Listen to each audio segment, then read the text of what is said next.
Welcome back to Lenz's Novel Reviews. This is episode number 44, and this episode we're reviewing, yes, I won't be too long. Anyways, uh, this is Star Wars: Guardian of the Whills by legendary comic writer Greg Rucka. Yep, he actually wrote this, and this is like the third, I think it's like the second or third book he's actually written for Star Wars, and he's really good at this. Um, it's all about these two guys on the cover, which is Baz Malbus, I think it's he pronounced the guy's name. He's the big guy, the short guy, who's played by Donnie Yen in the Rogue One film. This book takes place prior to Rogue One. Uh, Jatut, I think is he pronounced the guy's name. Yeah, two very fun guys, just friends, just hanging out, fighting the Empire.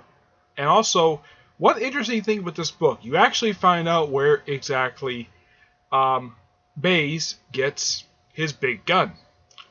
Yeah, you actually get that origin story in here.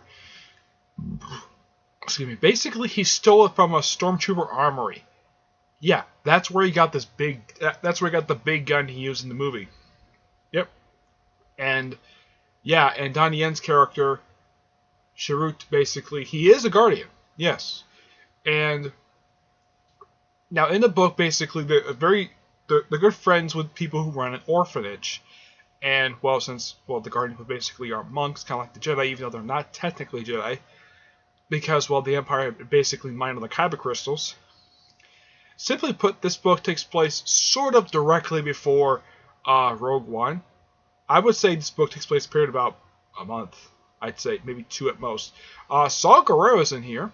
Yes, he plays a small role in here.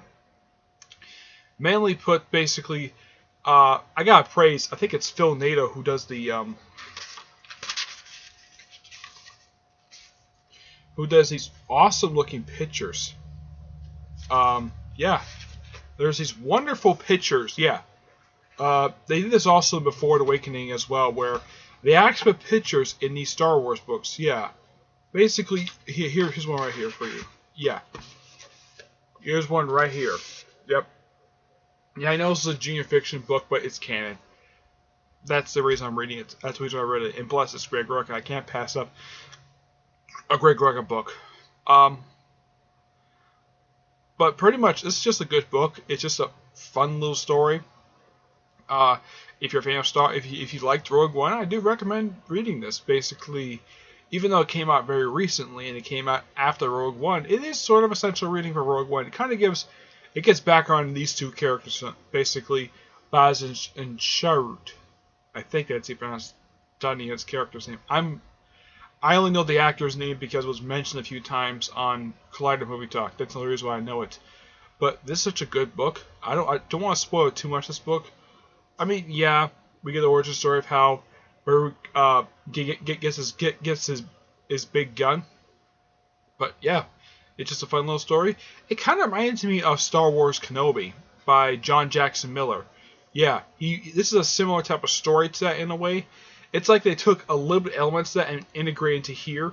You know, the whole thing of basically the two main characters basically trying to help out a woman and kids, and basically later on help them get off the planet, which Kenobi does with in Obi-Wan Kenobi does in Book Kenobi. Yeah, it's a similar story, but it's not bad. It's not bad doing that type of storytelling. I like it. It's fine.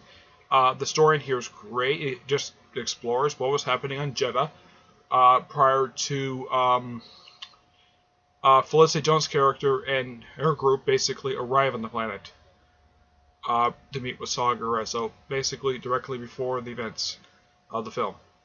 I give the book a 9 out of 10. It's great. Alright, that's it for this episode. Stay tuned for whenever I get a chance to do episode 45. And I don't know when it's going to be on yet. I don't know how many books to review aside from that one. But yeah, that's it. Stay tuned when I get a chance to do 45. But don't worry, there are more videos coming soon. Okay? But until then, I will see you there. Bye.